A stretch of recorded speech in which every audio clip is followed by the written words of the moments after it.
देवी हम बाबा अमरनाथ बम बम, बाबा अमरनाथ बम बम, बाबा अमरनाथ बम बम, बाबा अमरनाथ बम बम। जय हो।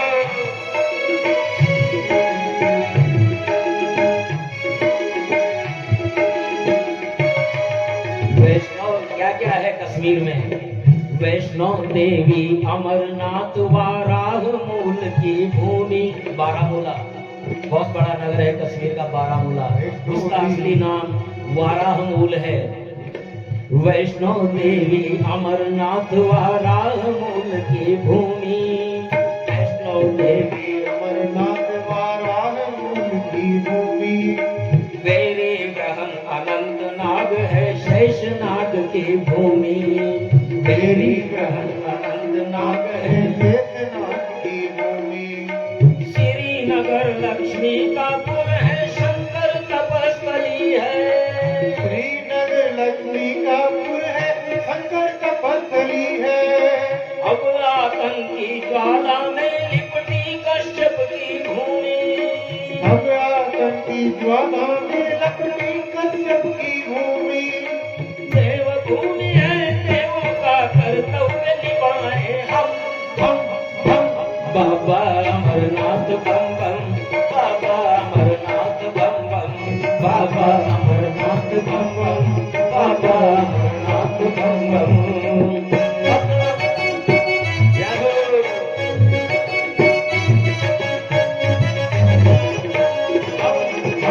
बाबा अमरनाथ बम बम, बाबा अमरनाथ बम बम, बाबा अमरनाथ बम बम, बाबा अमरनाथ बम बम। जय हो।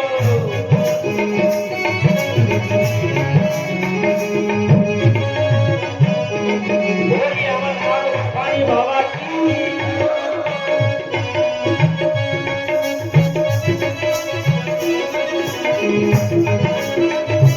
बाबा अमरनाथ बम बम, बाबा अमरनाथ बम बम, बाबा अमरनाथ बम बम, बाबा अमरनाथ बम बम, बाबा अमरनाथ बम बम, बाबा अमरनाथ बम बम, बाबा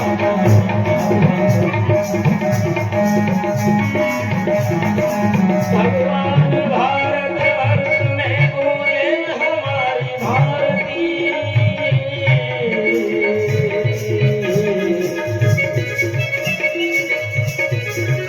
बाबा अमरनाथ बम बम, बाबा अमरनाथ बम बम, बाबा अमरनाथ बम बम, बाबा अमरनाथ बम बम, बाबा अमरनाथ बम बम, बाबा अमरनाथ बम बम। बोलिए अमरनाथ बर्फानी बाबा की। चाय किस किस को लेनी है? हाथ खड़े करें। अमरनाथ बर्फानी बाबा की। तो यहाँ भगवान अमरनाथ गुफा में आ गए हैं और अमरनाथ गुफा में भगवती पार्वती जी को वो अमर कथा सुनाने लगे हैं।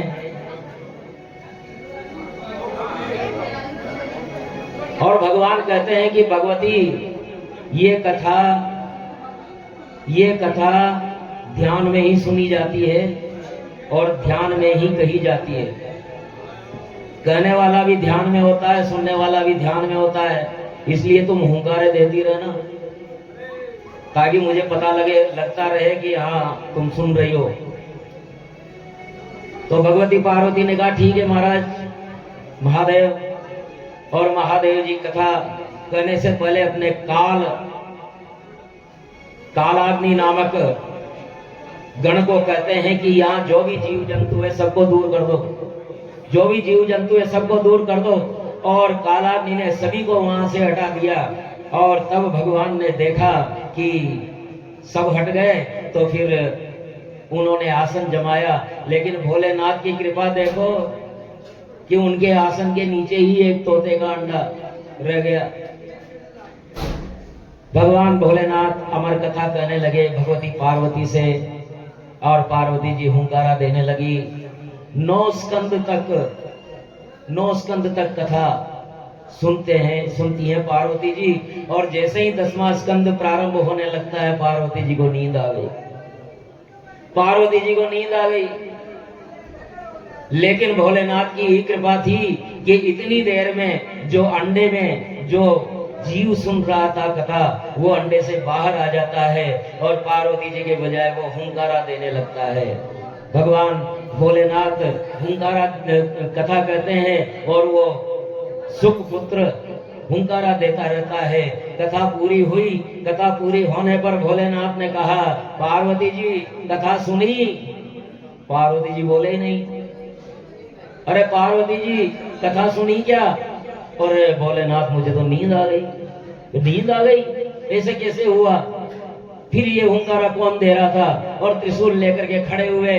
जैसे ही खड़े हुए आसन के नीचे से तोते का बच्चा उड़ करके भागा।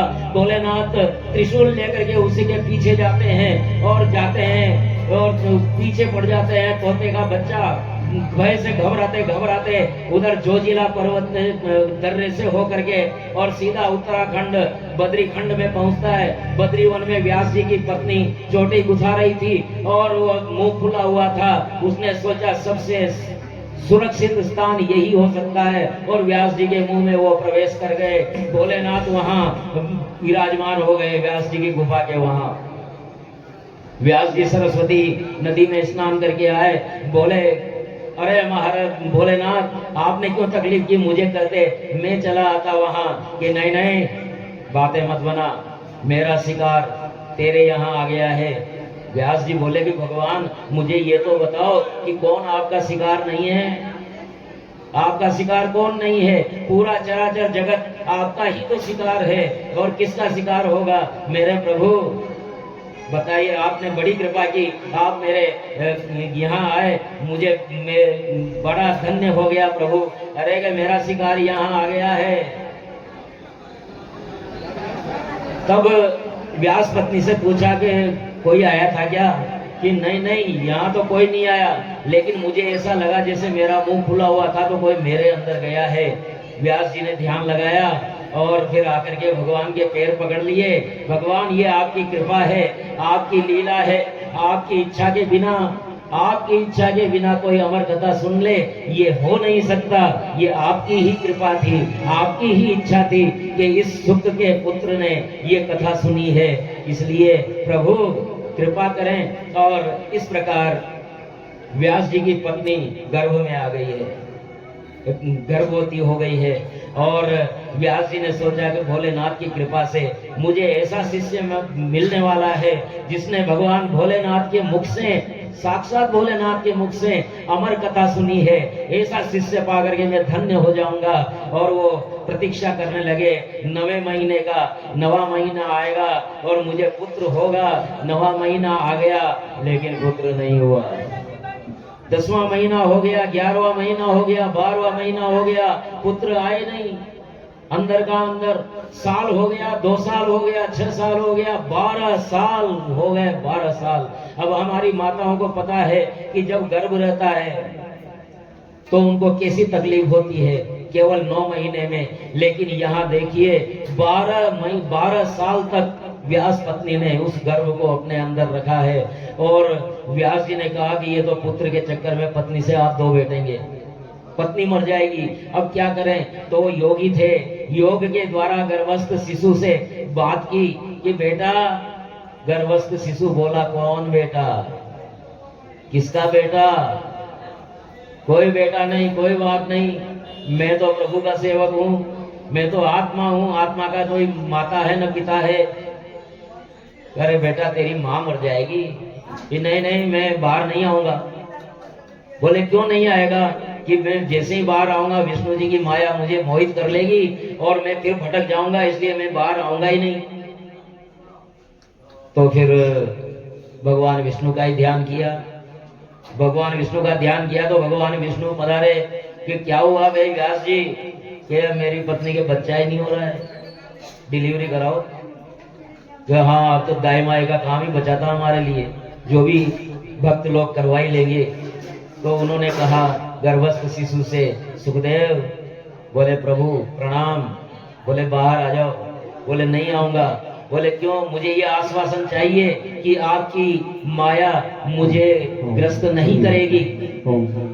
तो विष्णु भगवान बोले कि अरे सुखदेव बड़े भोले हो, अरे तुमने साक्षात शिव के मुख से अमरनाथ कथा सुनी है और तुम्हें मेरी माया का डर है। मेरी माया तुम्हारा कुछ बिगाड़ नहीं सकती, इसलिए आप आ जाओ बाहर। और सुखदेव जी बाहर आए 12 वर्ष की अवस्था में। आते ही जंगल में, और वो एक व्यास जी पीछे पीछे, मैंने तो शिष्य का इंतजार कर रहा था, ये शिष्य भाग गया जंगल में। उन्होंने कहा हे बेटा हे बेटा हे बेटा। तो योगी जी ने, मतलब सुखदेव जी ने वृक्षों से आवाज दिला दी कि हाँ पिताजी, हाँ पिताजी। इस प्रकार सुखदेव जी और फिर व्यास जी महाराज अपने शिष्यों को एक एक श्लोक लिख करके भेजते और सुखदेव जी जहाँ थे वहां सुनाते। और उन श्लोकों को सुन करके सुखदेव जी पुनः आए और व्यास जी के यहाँ भागवत जी का अध्ययन किया और पहले प्रचारक भागवत के सुखदेव जी महाराज बने। बोलिए सुखदेव मुनि की। ये सुखदेव जी की जन्म कथा। और इसके बाद फिर अश्वत्थामा 5 पांडव पुत्रों की हत्या करता है। यह आख्यान आता है द्रौपदी के पुत्र। और उत्तरा के गर्भ में 5 पुत्रों की हत्या होती है तो द्रौपदी कहती है कि ये मेरे पुत्रों को किसने मार दिया? सोते हुए काट गया था अश्वत्थामा दुर्योधन के कहने पर। तो अर्जुन कहता है कि तेरा अपराधी शाम तक तेरे सामने होगा। अश्वत्थामा से दोनों ब्रह्मास्त्र छोड़ देते हैं। अर्जुन उसे वापस ले सकता था, अश्वत्थामा नहीं ले सकता था। तो कृष्ण भगवान ने उसे निरस्त्रीकरण किया और उसकी मणि छीन ली अश्वत्थामा की। इस प्रकार, क्योंकि द्रौपदी ने कह दिया था कि जो दुख मुझे हो रहा है पुत्र वियोग का वो मेरी गुरु माता को हो, ऐसा होने नहीं दूंगी, इसलिए इसको छोड़ दो, ये ब्रह्म पुत्र है, इसका वध उचित नहीं है। इसलिए उसकी मणि छीन करके और उसे छोड़ दिया। और आज वो अमरों में है लेकिन मणि के वियोग में भटकता फिरता है। पांडवों का अंतिम बीज उत्तरा के गर्भ में परीक्षित थे। और भगवान श्री कृष्ण अंगूठे के आकार के अपना स्वरूप बना करके सुदर्शन चक्र घुमाते हुए उसकी रक्षा करते हैं। और कुंती द्वारा जब उनके बीज की रक्षा हुई, गर्भ की रक्षा हुई, उत्तरा के एकमात्र बीज था जो पांडवों का वंशधर था, उनकी रक्षा हुई तो कुंती ने बड़ी प्रार्थना की, नमस्ते पुरुषं त्वाद्यं मीश्वरं प्रकृते परम् अलक्ष्यं सर्वभूतानां मन्तर्हि खगस्थितम्। हे प्रभु, आदि अनंत से रहित मैं आपको प्रणाम करती हूँ। कृष्णाय वासुदेवाय देवकी नंदनाय च नंद गोप कुमाराय गोविंदाय नमो नमः। आनंद गोप कुमाराय गोविंदाय नमो नमः। हे कृष्ण, आपने अपनी माता देवकी की तो केवल एक बार रक्षा की है, लेकिन मुझे तो बार बार संकटों से मुक्ति दिलाई है आपने। इसलिए जब जब विपत्तियां आई आप खड़े मिले हैं। भगवान कृष्ण कहते हैं कुंती से कि बुआ जो भी चाहो मांग लो, मैं आज कुछ भी दे दूंगा। तो द्रौपदी ने कहा कि मुझे विपत्तियों का पहाड़ दे दो, क्योंकि जब जब विपत्तियां आएगी मुझे आप याद आएंगे, और आप याद आएंगे आप खड़े मिलेंगे। इसलिए मुझे तो विपत्तियों का पहाड़ दे दो, क्योंकि सुख में दुख में सुमिरन सब करे, सुख में करे न कोई, और जो सुख में सुमिरन करे तो दुख गाए वो होए। इसलिए तुम तो विपत्तियां दे दो, विपत्तियों में मैं आपको याद करूंगी, आप खड़े मिलेंगे तो विपत्तियां दूर होती जाएगी। इस प्रकार से उन्होंने मांगा, विपद संतु न शाश्वत तत्र तत्र जगद्गुरो भवतो दर्शनं यस्या पुनर्भव दर्शनम। इस प्रकार विपत्तियों के पहाड़ मांग लिए कुंती ने, और अपने अब इधर धर्मराज युधिष्ठिर को बड़ी पीड़ा थी, मन में ग्लानि थी कि मैं जिस सिंहासन पर बैठा हूँ वो मेरे बंधुओं के खून से रंगा हुआ है। मैंने अपने बंधुओं को मार करके और ये सिंहासन प्राप्त किया है, मुझे इससे घृणा हो रही है। भगवान श्री कृष्ण ने अनेकों इतिहास कह करके समझाने का प्रयास किया, लेकिन सांत्वना नहीं मिली। तब श्री कृष्ण ने कहा कि अभी तक एक योद्धा है जो जीवन और मृत्यु के बीच अटके हैं, देखो। और वो लेकर के जाते हैं, एक शीश टीले पर था, केवल मस्तक, और वहां जाकर के कहते हैं कि बर्बरी क्या देखा तूने महाभारत में। महाभारत का जब युद्ध होने लगा था तो वो आए थे लड़ने के लिए, भीम का पोता थे, भीम के पोता लड़ने। किधर से लड़ोगे? तो जो हारेगा उसी की तरफ से। पांडव हारने लगेंगे तो पांडव की तरफ से लड़ जाएंगे, लेकिन जब दुर्योधन हारने लगेगा तो उसकी तरफ हो जाएंगे। इसलिए कृष्ण ने कहा कि ये तो युद्ध कोई खत्म नहीं होने देगा। तो उन्होंने कहा कि मैं एक महावीर की बलि की आवश्यकता है यहाँ, और वो तुम ही हो सकते हो। बोले क्या? मेरी एक जो भी वर चाहो मांग लो। उसने कहा कि मैं महाभारत का युद्ध देखना चाहता हूँ। तो उसका मस्तक काट करके और एक टीले पर रख दिया। उसने सारा युद्ध देखा था। बताओ बर्बरीक क्या देखा? तो बर्बरीक ने कहा कि मैंने तो देखा कि जिधर देखो उधर केवल सुदर्शन चक्र चल रहा है, कोई किसी को नहीं मार रहा, जिसको भी मारा सुदर्शन चक्र ने मारा है। युधिष्ठिर देखो क्या कह रहा है, लेकिन युधिष्ठिर के मन को शांति नहीं मिली। तब कहा कि आज भी एक महावीर सरसैया पर लेटा हुआ है, चलो वहीं चलते हैं। और श्री कृष्ण पांडवों के साथ में भीष्म पितामह जहाँ सरसैया पर, बाणों की सैया पर लेटे हुए थे, वहां चले गए और पांडवगण भीष्म के पास बैठ गए। भीष्म की आंखें भर आई, कहने लगे, पुत्रों अहो कष्ट महोन्याथम यद्योऽयं धर्मनन्दना जीवितुं नार्हतः क्लिष्टम् विप्रधर्माच्युताश्रय।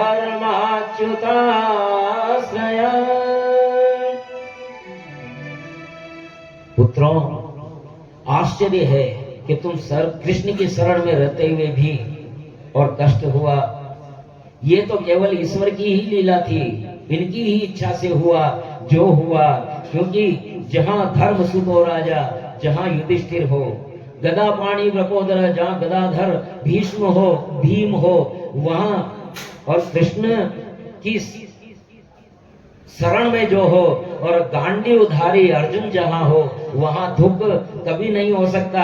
लेकिन ये जो भी हुआ भगवान श्री कृष्ण की कृपा से ही हुआ है, लीला से हुआ है।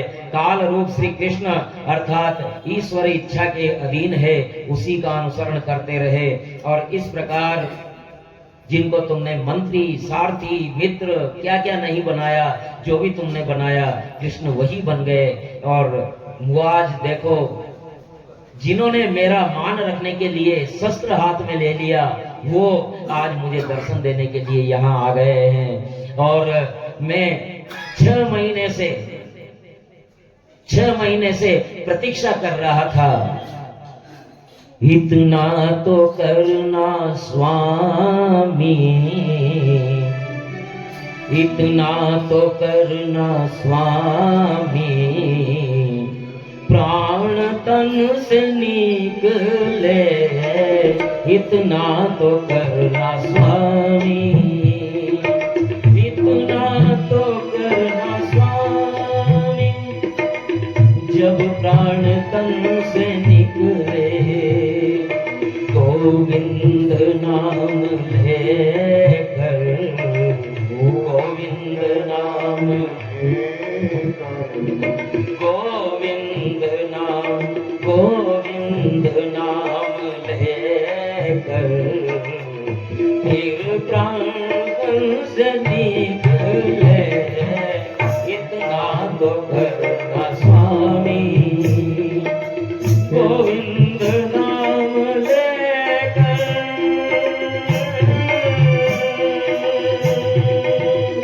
प्रभु